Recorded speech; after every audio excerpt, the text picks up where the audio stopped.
First and foremost, it's your right to demonstrate. First things first. Yes. Do you support them? You are a politician. Yes. They can. Anyone can demonstrate. It is enshrined in our constitution. And you know, when you demonstrate, you are communicating or you are passing out message to relevant authorities that you want them to make some changes or take action. But I have a different perspective in terms of how demonstrations should be done. The way a demonstrator has the right to demonstrate, the person who is not interested in any demonstration or common people who are doing their businesses have their right as well not to be interfered with. You know, you interfere with my business and day-to-day life, you know, it means you have also infringed my right. So how does other people in other countries, in a more civilized, democratic countries, do their demonstration? You go to a common area where you know very well you're not going to interfere with common people's business. Your demonstration team will not going to loot and also, you know, rob other people, innocent Kenyans. So, and if we must do demonstrations, you know, the government is very clear. You do your demonstration, but your demonstration should not infiltrate into the normal life of other people who are doing their own day-to-day business. What they are trying to communicate is that each and every person has the same right in wherever he is. How do we want it to be done? I don't think the demonstration at the moment that Azimio la Umoja Brigade are arranging is actually, it's premature. It's not yet. What is it that you are talking about? Yes, this government was left a skeleton.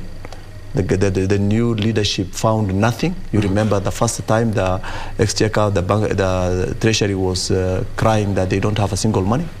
Then all of a sudden they have started salvaging their, you know, how to restructure their, you know, governance and leadership.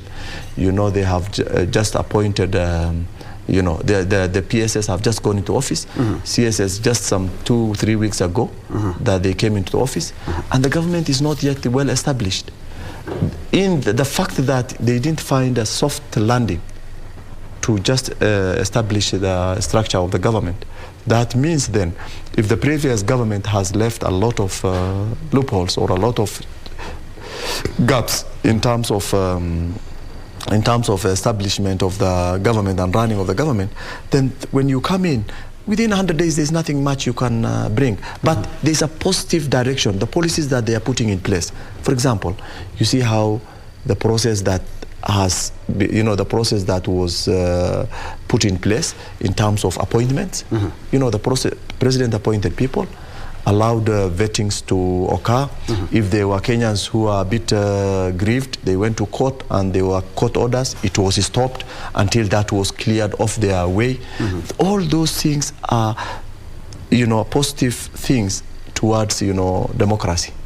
In that, if you respect the rule of law, if you do the processes and accept how the Constitution demands for you to do, then already you are able to put things in place.